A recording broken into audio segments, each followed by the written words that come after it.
changes happening at the city. Tommy, who was actually at the city of Irving, came here to speak to us about how we need to change the housing authority to become more efficient and to move us forward. So it was actually kind of fortuitous that, you know, you left Irving and came to us, and you kind of kept that whole thing going overall with the city, and us holding into it. So with that, I'm just going to turn it over to Tommy. He will be taking questions at the end. So I know that there's a lot of things happening with the city, so taking your questions and everything else. With that, Tommy Gonzalez, everybody. Thank you.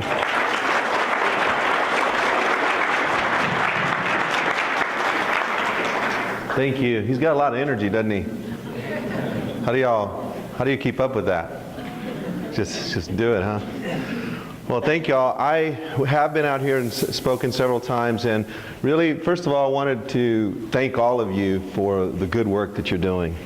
I said this before, I think it's okay to repeat something that's good, that you're doing God's work, helping those that need a helping hand, not a handout, and you've been doing that. You've been working with those people in our community that are most vulnerable. So for that, I want to thank you. Thank you for what you do and how you've been doing it. And I know you've got a lot of reconstruction going on, a lot of projects going on at the same time. We've done our small part in trying to assist and be a good partner. I know that the permitting fees, you know, that I get reminded by my staff all the time that we're not charging for that, and that you know, that's a lot of work. And so, but I remind them that this is a good cause. It obviously improves our community. So they do a lot of work, our staff does, with you. So I hope that your interaction with them has been pleasant. I hope it's been a good relationship building with our staff and yours. So thank you again for that and the work that you do with our staff. Now, one of the things I wanted to visit with you about today was, you know, our vision for the community, and spend a little time talking about that, and then also talk to you about our strategic plan and how we're executing it. So I know you hear a lot of people talk, and I know, you know, you just ate lunch. I didn't eat lunch, so I'm a little bit more awake than you. I didn't get lunch. It's just, you know, we're really busy. There's a lot of things going on, and so if I run out of juice, that's because, you know, I didn't have enough to eat. But our vision that we want for our city is that when you look 20 years down the road, and then you look back, how would you like the city to look? Have you ever thought of that? Have you? You have? And how do you want it to look? What would you think would be transformational? What would be the type of changes you think that you'd be proud of, that you were a part of, or that you want others like the city or other agencies to be working on, that you can look back and say, hey, that is success to me? Anybody want to say what their thoughts are on that? Anything? Yes? I'm more alive. Hold on a second. Here you go. More alive downtown. Okay. With more tourist spots and hopefully more housing. Okay. Just more alive. Okay, that's good. That's very good. Thank you. What's your name? Armando. Armando? Thank you for that, Armando. Anyone else want to share? Anybody? It can be anything. It's not a right or wrong answer. Do you have something? Maybe more employers, maybe, I don't know, larger employers. More jobs? Well-known employers, yes. Well-known, better paying? Yes. Okay. All right, that's good. Anybody else? I need a good round number. I think 3 is a good round number. Anybody else? Yes, ma'am. Oh, there you go. You beat me to it. I think we need things more for the kids, to keep the kids grounded and not doing things like stuff that's going on around the world right now. Okay. So we want a more live downtown, were your words. We want more employers, big name employers. We want more things for our kids to do, right? And obviously we want good housing for them, right? And you're involved with that, you're part of that. So you're essentially talking about the live, work, play concept, right? You want to be able to live and thrive in this community. You want to be able to work here, right? To have good jobs. And you want to be able to play here, right? So our vision for our city is that El Paso will have safe and beautiful neighborhoods, a vibrant regional economy, which speaks to what you're talking about, exceptional recreational, cultural, and educational opportunities, which speaks what you're talking about and what you're talking about. So when you look at that, you say, well, okay, but what does that mean? When we talk about safe and beautiful neighborhoods, we're one of the safest cities in the United States for our size. Our response times could get better though, right? You've heard about that. We could get better there. When we talk about safer neighborhoods and beautiful neighborhoods, the work that you're doing, the work that the developers are doing, the fact that we partner with them with financial mechanisms like a TIF, which is a tax increment finance district, a PID, which is a public improvement district, and El Paso hadn't really done those together very often. As a matter of fact, I don't think they had done a PID ever. I think they may have done one. It was a small one. So 3 years ago, we worked on that with Tierra del Este, on the far, far east side with Doug Schwartz.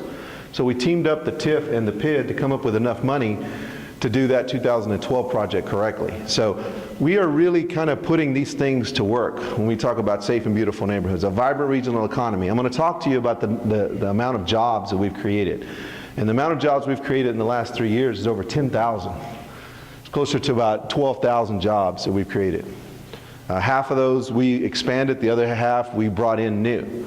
And so we've really been working on that to make a difference there. When we talk about exceptional recreational, cultural, and educational opportunities, what we're doing with our libraries is we're placing Wi-Fi in a lot of our libraries and community centers. Because a lot of the kids, when they get their computers, my kids get them too. And I also buy my kids computers at home for them to have their own computer, and their computer at school doesn't work as well, and then plus doesn't connect to Wi-Fi as well. So the kids that cannot afford it need to have that Wi-Fi connection. Ours isn't very good because of where we live, but if I was in a household, or my kids were in a household where they couldn't afford it, that's something that we're doing to help the schools with the Wi-Fi.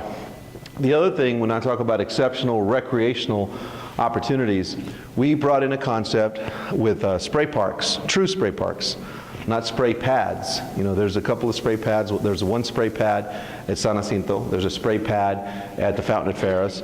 But we brought in that concept of doing spray parks throughout the city. We've done 9. We've got 8 for people and 1 for dogs. And I guess some cats would like to get wet. But it's really just for kids, and the other one's for dogs.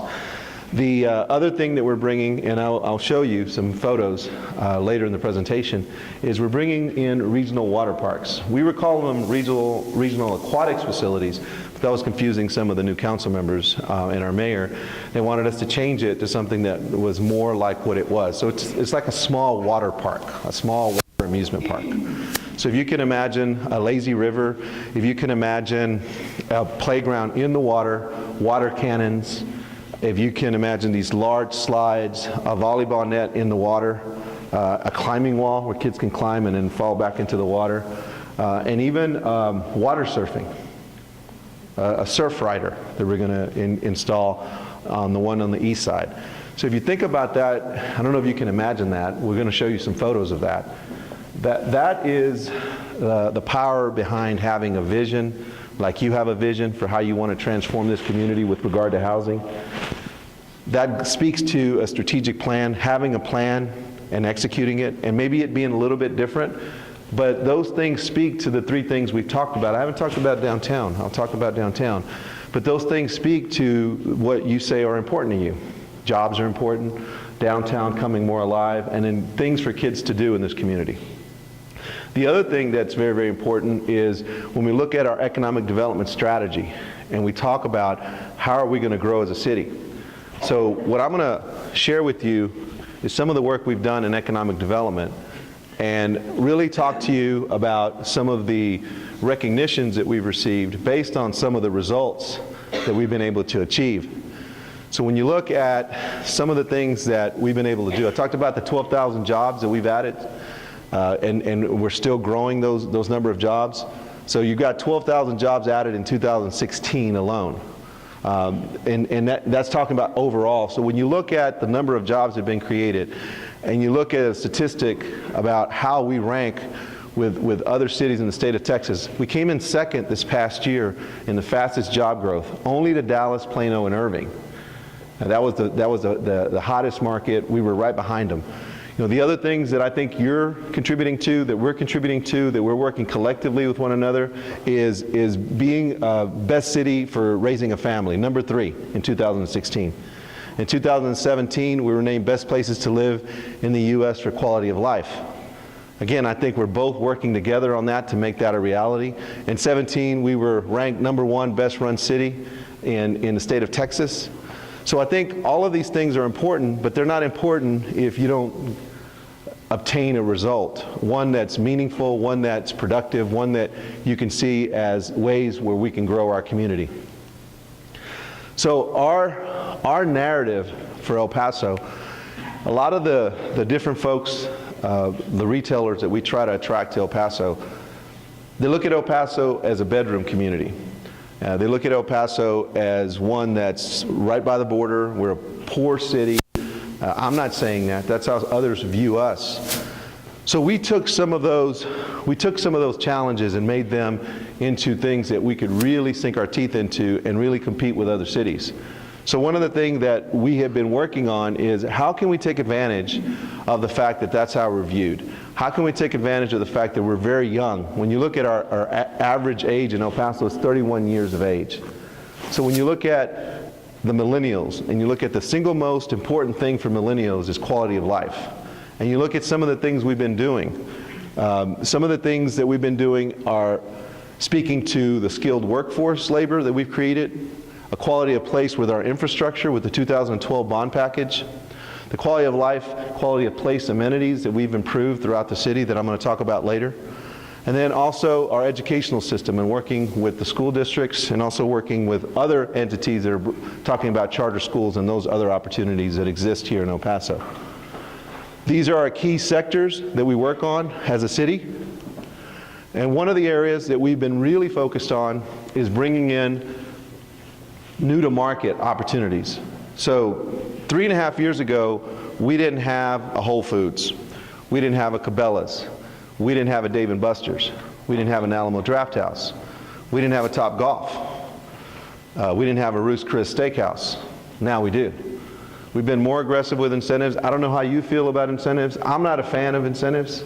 But when you look at how you compete against other cities, those incentives are being used to bring in new to market type of opportunities for each community that's competing for that market. So now you have more offerings in the city of El Paso that you didn't have. I mean, every time I drive by Top Golf, especially on the weekend, but even during the day, it's the parking lot. There's a sea of cars that are there. It's one more thing, like you were saying, ma'am, for one more thing that our kids can do. It's just one more thing. It's not the only thing. It's not the best thing. It's one more thing that they can do. And some of the things that we're bringing into town are things that beat other cities in terms of size. And that's important because when we work on getting more things into this community, we use those names, we drop names literally to try to attract other opportunities to El Paso. So let me give you an example. Top Golf has 102 bays. And those 102 bays, as compared to what Tucson has, a lot of people talk to you about Tucson, right? Tucson has this, has that, El Paso doesn't have it. Why can't we be like Tucson, right? Tucson has 78 bays. And what the bay is where people sit. You can sit about 6 to 8 people in each bay. If you can imagine bowling, but for golf, and then you have 6 or 8 people in a bay, you have 102 bays in El Paso, 78 in Tucson. You know, everybody wants to be like Tucson. That's what I hear all the time. Or they bring up Albuquerque. And for those that say they bring up Albuquerque, the next time somebody brings that up, I'm going to say, you need to move to Albuquerque. If you like it so much, go. The crime rate there is really, really bad. It really is. And we're a much better city in Albuquerque. We're a much better city than a lot of these other communities, and we have to win when we go head-to-head against them. North Carolina, 58 bays. So we didn't get a small one. We got one of the big ones. I wasn't terribly happy about Cabela's because we were talking about getting the big one. The developer came in and swooped in and got the smaller one. But some of these things like the Whole Foods, the Alamo Draft House, that will help us later when we go out and work on the bigger fish. And I'm going to talk about that, the bigger fish. And I talk about it publicly like this. I don't talk about it on television because we want to keep it kind of hush-hush, but I'm going to talk to you about what we're working on to bring to El Paso, and we're very, very, very close to bringing it. Air service. How many of you complain about not having enough direct flights in El Paso? I'm going to raise my hand because I complain. But we could all probably raise our hands, right? I know some of you don't want to be interactive. I get it. It's after lunch. I'm tired. But we need more direct flights, right? And we need more flights where you stay on the plane and you continue on. I didn't think there was value in that till I was asked to go speak in Rhode Island. And then I was not having to get off the plane, and boy, that was nice. So we're working on that too. But we're working on more direct flights. How many direct flights do you think we've been able to get in the last 3 years? If you're guessing. Anybody want to take a guess? 4? Anybody else? How many? 10? How many do you think you've gotten in the last 10 to 12 years? Anybody? We lost some? We've gotten 12 in the last 10 or so years. The last 3 years, you got 9 of those 12. So we've really been working on that because we've been listening to you. We really have. I know sometimes it doesn't seem like it, but we really have been working. And I'm going to talk about downtown in a second. I'm going to leave that toward the end for you, Armando, in terms of what we've done. But with regard to jobs, I think we're on top of that, but we need to do more. I think when it comes to having more things to do for our kids, I talked about the spray parks, the regional water parks, talked about Topgolf, talked about some of the other things, Cabela, some of the other things that we didn't have. The Dave & Buster's, for example, again, I wasn't terribly happy about that because I wanted them to build a new facility, not go in and renovate someplace, because to me, that's when we're getting kind of second class kind of stuff, and I want us to, rise to the top and be the best when we bring some of these things in. So like when you do the regional water park that I was talking about earlier, the features we're going to add to that, they're pretty cool. And I know right now you can't picture those things, but believe me, those things are really, really cool. And to give you an idea how cool they are, we closed 3 pools in Irving and built one of those. And those 3 pools had about 9,000 people that went to them. About 3,000 apiece for the whole summer. It's not a lot of people. We opened one of these regional water parks, we had 140,000 people go. Pretty big difference, huh? It's because it's way cool, and it's what people want to do. It's more interactive. Just getting in the pool and splashing around, that might have been good for me when I was little, or for you, because I was in a 6-foot plastic pool, closing my eyes, acting like I was somewhere else. And when I bring that up, people say, that really impacted you, didn't it? It was pretty traumatic. And I said, yeah, it did. That impacted me because I remember that. And what else impacted me is whenever we'd run out of food, like on a Wednesday, my dad didn't get paid till Friday, and we had to make it to that Friday for lunch. And when those cold cuts came and Doritos and Kool-Aid, you remember Kool-Aid? I remember Kool-Aid. It was traumatic. It was. But I don't like saying those stories in front of my mom because she feels bad. She cries. She thinks, well, Miko, you talk like, we didn't take care of you. I said, no, Mama, those were the best years, believe me. And they taught me a lot, and I say that because I'm very proud of y'all because of what y'all did for us. We all went to school because of them. I got my master's. I talked 2 of my brothers and sisters into getting theirs. And in our family tree, my cousins went to jail. And I'm not proud of it. And I feel bad for them because you know what happens in jail.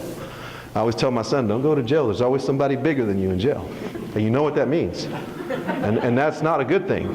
I'm not saying that to be funny. It's just, I tell him that. I said, you know what? You do something wrong, you go to jail, so you're going to be somebody's friend, somebody's very close friend.